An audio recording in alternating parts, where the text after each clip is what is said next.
So speaking of George Floyd, there's actually this girl in high school and is in Long Island, and she was actually publishing a George Floyd poem and going through all of the different types of things that took place with Chauvin and all of that. So here's a quick clip of what was going on. She was a bit upset because she tried to get this poem published and the school refused to do it. Good morning.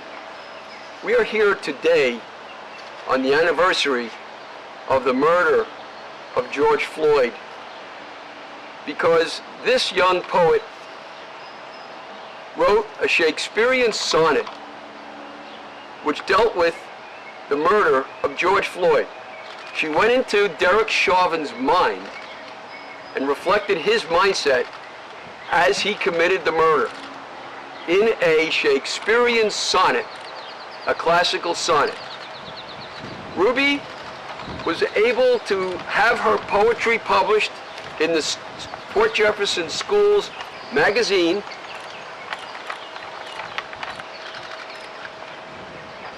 and her poetry was first in this magazine up until now. Yet when she submitted the sonnet, the dark sonnet, regarding the death, the murder of George Floyd, the school authorities took the racially charged position that in this predominantly white, exclusive public school, no poem, no sonnet like that could be tolerated by the student body, the almost all white faculty, and the community. Instead, the school district took the position that her sonnet, which they themselves agreed was very well done, expertly done, could not be published because it would disturb the students, the faculty, and the community of Port Jefferson. The students, the faculty, and the community are overwhelmingly white. It has the good fortune that I am her father, as well as her lawyer, and we have decided to bring a case against the school district for violating her rights of free speech, for discriminating against her because she advocates for the African American community, and as well for depriving her of a free public education by depriving her of the ability to be published in the school magazine. It impedes her career, it impedes her future, and all because of race. So we've decided to bring a notice of claim which is the precursor to the beginning of a lawsuit. Derek Chauvin's Ode to George Floyd, a dark sonnet. From Mama's hands you had not any chance. The street, the hood, made you so young ashamed. To stand tall, to control your circumstance. Black man, it's you will crack, white men proclaimed. Stay down, they say. Your fate is in our hands. Obey, okay? Obey me.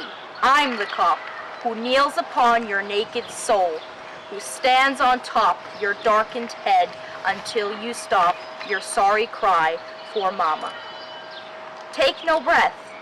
I bring justice here, pressed upon your neck. If I decide you now face certain death, a fate deserved 'cause you passed a bad check. You can't breathe? Then cease your black man drama. I will make you weep for mama, mama.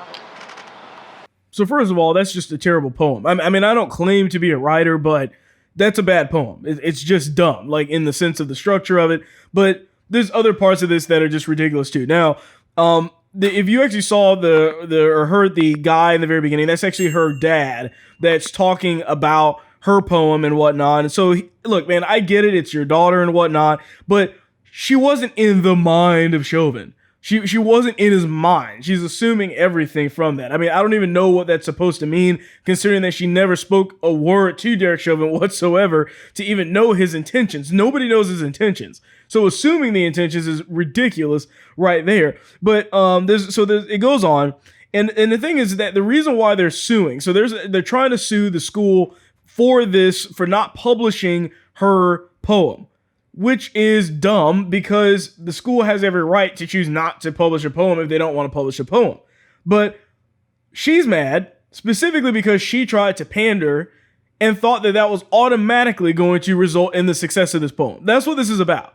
Is that she assumed if I write this and it's about George Floyd, there's a very good chance that they'll have no choice but to accept my poem into this and publish it into this magazine or whatever they were trying to do. Now you tell me, everybody's talking about this. I mean, showing clearly that she must be pretty woke, right? She must be somebody that's very liberal and she's trying to fight for racial justice, and it's so unfair how they're not allowing her to do that. But let's take a second here and think about it. What she's doing is extremely selfish. That's what this is about. This poem, it's not about George Floyd. This poem is about her. Everything that she's talking about here is about her, not the poem. She couldn't care less, in my opinion, about George Floyd. She won't tell you that. But in reality, if this was really about George Floyd, why would it matter if it got published or not? It's about her name being on it. It's about her own attention. And that's why I think that this is extremely selfish behavior. So the school actually responded to them about this and said, I agree that your sonnet is well written. I hope you understand how touchy of a subject this can be. It can be dangerous, not only to the student body reading the work, but the faculty and the staff as well. I do not believe this piece is appropriate. Now, she probably took this as them thinking that for some reason that, they must be just so racist against her. And this, if you're listening to this on audio, that's a white girl, by the way, that is that is reading this George Floyd poem, the one that wrote it as well. But she's thinking that it's some type of discrimination thing or something is the reason why they won't do it.